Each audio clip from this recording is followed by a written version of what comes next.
Alors je me présente, je suis Vincent Perrottet, je suis graphiste et je vais avoir 63 ans. Mon parcours, il commence presque avec celui de Pierre. J'avais pas passé mon bac parce que j'ai toujours détesté les obligations et j'ai été jusqu'en terminale et j'ai décidé de pas le passer. J'ai travaillé pendant une année parce qu'il fallait travailler une fois que j'avais pas fait mes études, enfin j'avais pas d'études à envisager. Mais dans une agence d'architecture avec mon père et ses associés, être obligé d'être à 9h le matin jusqu'à 18h le soir, j'ai décidé que je ne serais plus jamais salarié de ma vie. Donc j'ai passé le concours des Arts Déco, je l'ai eu, et j'y suis rentré donc en 78, année à laquelle j'ai rencontré Pierre. On a fait nos années d'études ensemble ou à côté, puisqu'on n'était pas forcément dans la même section. Le plus dur dans cette école, c'était d'y rentrer, parce qu'après, on avait une sorte de père royal. On avait des enseignements et une pédagogie qui était vraiment d'une immense qualité. Il y avait des grands professionnels et des grands pédagogues, et on pouvait choisir justement nos enseignements. Moi, au bout de 2 ans, j'ai décidé que je voulais pas être graphiste, surtout pas graphiste d'ailleurs. J'ai été en vidéo cinéma d'animation. J'allais tous les jours aux Arts Déco avec bonheur parce qu'il y a un groupe d'amis qui s'est fondé, qui existe encore aujourd'hui. Et ça, c'était pour moi le premier immense souvenir de cette école, c'est l'amitié. Écoute, avec Pierre, comme presque avec Pierre Laurent, parce que c'était mes grands amis de l'école, je dirais coup de foudre. Voilà, coup de foudre amical. Pierre, c'était une personne d'une intelligence et d'une sensibilité rare. Il était plus âgé que nous, il avait déjà une sorte d'expérience, il avait essayé d'être enseignant. Il avait une maturité que je pense que j'avais pas pour ma part. Il avait cette tranquillité, il était beau, au sens où il y a des personnes qu'on aime regarder, tu vois, et c'était quelqu'un d'extrêmement élégant, et il avait cette douceur aussi, tu vois, qui fait que tu as envie d'être... Et puis, il adorait la discussion. Et moi, j'aimais bien discuter, il adorait la discussion. Et assez vite, on a partagé beaucoup de moments ensemble. Et quand on est sorti de l'école, on avait un ami qui s'appelait Marc Dumas, un étudiant. Et Marc était rentré chez Grappus, le collectif Grappus. Pierre Bernard, Gérard Paclavel, Alex Jordan, Jean-Paul Bachelet. Et il nous a dit qu'il fallait absolument les rencontrer. Il y avait une opportunité de faire une chose qui est devenue qui était remarquable. C'était un des premiers travaux sur la banlieue. Ça s'appelait ZUP de famille. C'était sur une cité HLM de La Rochelle, où ils avaient été en immersion pendant des mois.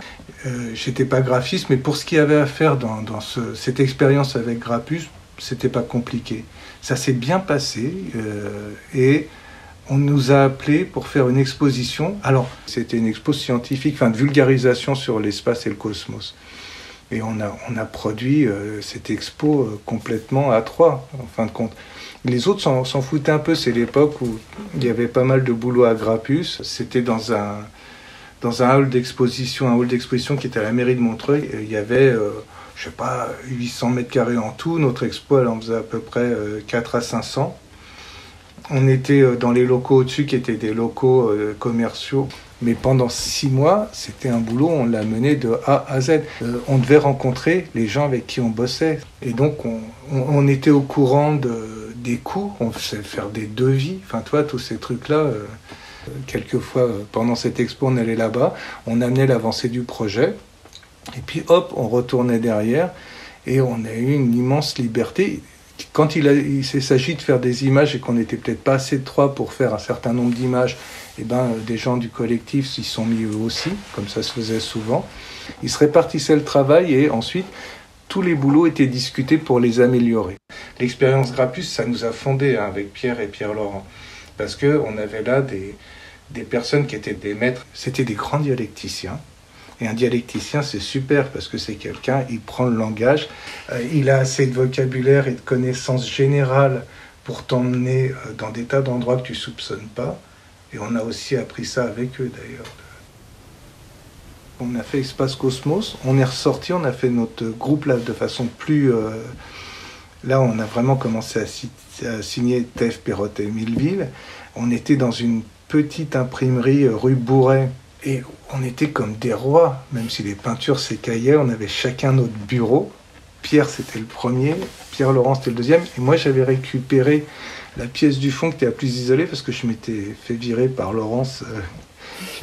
Donc, j'étais obligé d'habiter en même temps à cet endroit-là, dans mon atelier. Et là, les Grappus, ils nous refilaient tous les boulots qu'ils n'avaient pas envie de faire.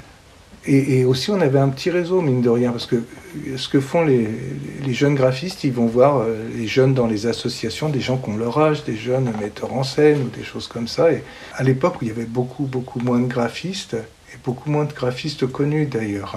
Aujourd'hui, moi je peux en citer 100 sans respirer, sans aucun problème. Mais à l'époque, tu disais Grappus, Jean Widmer, Sislevitch, André François, il y en avait peu. Pas 10, c'était déjà le bout du monde. Et assez vite, parce que d'ailleurs on avait été Grappus, et puis on était dans cette périphérie, dans ce monde-là, notre travail il a été reconnu, on a eu cette chance. Et il y a eu un moment où il y a eu le grand projet de la Villette, c'était un projet immense d'identité graphique, et ils nous ont demandé de venir les aider, et donc d'intégrer à nouveau Grappus. Ça a duré pratiquement 2 ans. Et un jour, la Villette s'est terminée. Et là, Grappus était passé, quand on les a rencontrés, 7 personnes, à quasiment la vingtaine, 23 à la fin d'ailleurs. C'est vachement compliqué de travailler dans quelque chose qui est au-delà d'un atelier, ça devenait un studio quasiment, tu vois, avec toute l'économie que ça suppose, l'organisation que ça suppose, le fait que plus tu travailles avec un nombre important de personnes, plus ta liberté individuelle se réduit. On s'est barré avec Pierre et on s'est associé avec Pierre Disciulot qu'on avait rencontré entre autres là-bas, qui était venu montrer son boulot qu'on trouvait super. On a fait une jolie exposition avec un aménageur, ça, c'était la Soledad 93 qui travaillait en Seine-Saint-Denis et qui bossait qu'avec des super architectes pour faire du logement social ou de l'équipement digne. Et on a eu la chance de faire une exposition à l'IFA, l'Institut français d'architecture, et en toute liberté. C'était l'égalité, l'altérité, l'autogestion absolue. On avait juste de quoi vivre et notre alchimie amicale, elle fonctionnait parfaitement. Quand on a arrêté de bosser ensemble, Pierre il est devenu graphiste et indépendant parce que Pierre a arrêté en même temps Pierre Disciulot. Notre groupe s'appelait Courage. Pierre avait cette chance d'être producteur de formes au départ parce qu'il y a ceux qui font les formes chez les graphistes, et c'est assez rare. Tu as les peintres illustrateurs, tu as ceux qui font de la photo, et ça compte pour beaucoup aussi dans leur travail. Tu as les typographes. Moi, je cuisine. Tu vois, je vais chercher des bons produits chez les typographes, des bons produits chez des photographes, des bons produits chez tous les vrais concepteurs de formes. C'est-à-dire, c'est plus comme la composition en musique, en fin de compte. Je travaille pour qu'on reconnaisse le travail. Il y a quelqu'un derrière, quand bien même tu ne connais pas l'individu, mais tu es touché parce que tu vois une forme d'originalité, tu vois une différence, tu vois c'est la notion même de l'universalité au travers de l'individu. Qu'est-ce que c'est qu'un artiste ou qu'est-ce que c'est qu'un créateur? C'est quelqu'un qui fait émerger le fait qu'on est tous différents. C'est un individu qu'on peut nommer. Tu regardes une toile de Picasso, tu regardes pas un tableau, tu vois un film de Jean-Luc Godard, tu vois pas un film. C'est ça, être un artiste, c'est dire l'individu n'est pas qu'un numéro, n'est pas qu'un employé, n'est pas qu'un militaire sur un champ de bataille, tu vois, n'est pas qu'une chose à produire. Je m'appelle Rémi Dumas-Primbaud. Je suis scénographe d'exposition. J'ai étudié le design industriel à l'ENSI à Paris, dans le 11e. J'ai appris plein de choses qui me servent aujourd'hui et j'ai surtout appris à travailler les matériaux et puis à faire penser la tête en même temps. Ça me sert aujourd'hui à faire du design d'exposition, à réfléchir avec des conservateurs, avec des historiens, avec des gens qui connaissent des contenus qu'il nous faut mettre en scène. On travaille que pour des musées et on anime souvent des équipes avec des designers de tout poil, des graphistes bien sûr, des architectes, des éclairagistes, des gens qui travaillent ouais, le signe, le son, la lumière, l'image. La rencontre à l'ESAT, c'était partager le même jour et la même année. Puis cette relation de collègues et d'amis s'articulait avec les voyages, déjà, avec les trains pris le matin et le soir. Donc c'était des chouettes moments tampons entre Paris et Amiens, et des moments d'une certaine intimité. Il nous est arrivé de faire ensemble des projets communs. Et je crois qu'on était tous les deux vachement bottés par l'idée de faire des fêtes à l'école. Alors il y a eu d'autres moments où la question de l'intimité et du travail se sont aussi vachement mêlés. C'est les aventures d'enseignement à Marrakech. Et évidemment, là, c'était aussi, tu sais, un moment entre deux, c'est-à-dire un moment sans famille, sans rythme, comme le sont les moments de boulot loin. On a eu plusieurs aventures d'expo où on assurait la scéno et Pierre le graphisme, mais où, comme avec Pierre ainsi qu'avec les autres graphistes avec lesquels on bosse, en règle générale, on travaille ensemble très en amont, donc le travail de création, il se fait ensemble et il est complètement partagé. Et Pierre est un garçon absolument hyper créatif et d'une créativité qui débordait, qui était vachement généreuse de morceaux d'idées et tout ça. Et dans ces moments-là, Pierre, il crobardait beaucoup. Et les croquis, c'était pas seulement du graphisme, c'était évidemment la forme du projet. Donc, tu vois, il y avait une grande liberté à dessiner et à dessiner le projet d'une manière générale, quoi, tu vois. Je dessine beaucoup pour le travail. J'ai pas cette pratique quotidienne qu'avait Pierre, mais il m'arrive souvent de faire un petit dessin pour dire à Félix n'oublie pas de prendre ceci ou cela avant de partir, et puis pense à envoyer ta truc, et puis dessiner une petite enveloppe pour dire qu'il faut qu'il la mette au courrier.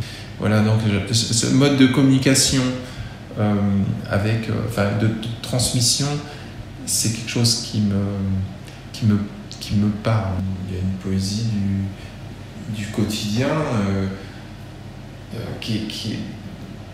Bon, je sais pas, je pense qu'on rêve tous d'être poète et léger et aimant et amant et amoureux comme ça.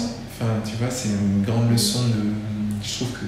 Enfin, sans prendre des grands mots, tu vois, mais c'est une jolie leçon de vie, quoi. Alors, je m'appelle Guillaume Allard, je suis designer graphique et je travaille depuis 10 ans avec ma compagne Vanessa Goetz. On travaille principalement pour le milieu culturel, pour des institutions, pour des musées, pour des maisons d'édition et principalement pour du graphisme éditorial, pour faire des livres et du graphisme d'exposition. Parallèlement, j'enseigne aussi à Rennes. Pierre, je l'ai rencontré vraiment 2 fois, en fait, 2 moments différents. Je l'ai rencontré une première fois en tant qu'étudiant, donc en 2e année, et donc c'était un cours de typographie. Et la deuxième rencontre, ça a été en sortant de l'école, donc ça a été après la 5e année, donc juste après les cours en quelque sorte, au moment où on était lâchés dans la nature.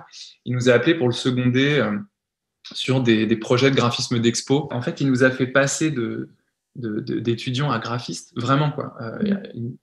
Il nous a tout de suite confrontés à la réalité du métier. Il nous a fait confiance aussi, alors qu'on n'avait pas du tout fait nos preuves, en fait. Hein. Donc, il nous a permis de le faire, ce qui n'est pas rien du tout. Il nous a toujours... ce dont je me rappelle, c'est qu'il nous a toujours traités avec un pied d'égalité. Il n'y avait pas ce rapport hiérarchique, en fait. Même quand il nous appelait pour des missions, c'était très...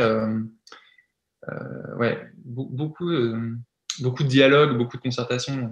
Par exemple, c'est Pierre qui nous a formés à répondre à des marchés publics.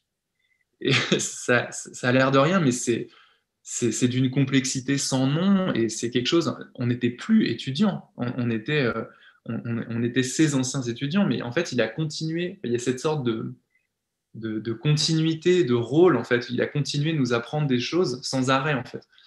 Dans le souvenir que j'en ai, en tout cas même que ce soit d'ailleurs enseignant ou pas, hein, enseignant ou graphiste, il était très espiègle. Je pense que tu le sais autant que moi. Il avait toujours le petit mot pour rire.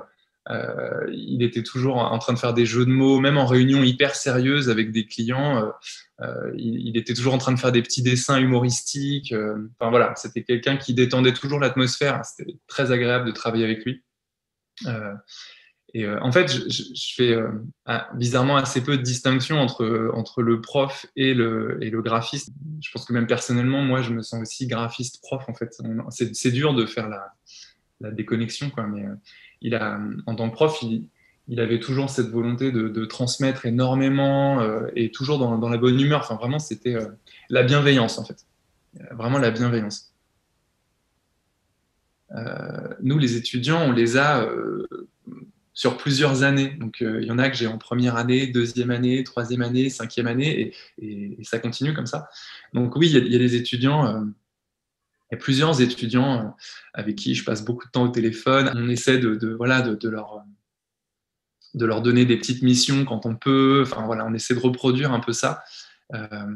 Mais ça prend du temps, et je réalise forcément toute l'ampleur de la tâche, et aussi cette générosité, quoi, dont Pierre a fait preuve, en fait, en tout cas avec nous, et je suis sûr avec d'autres aussi, quoi.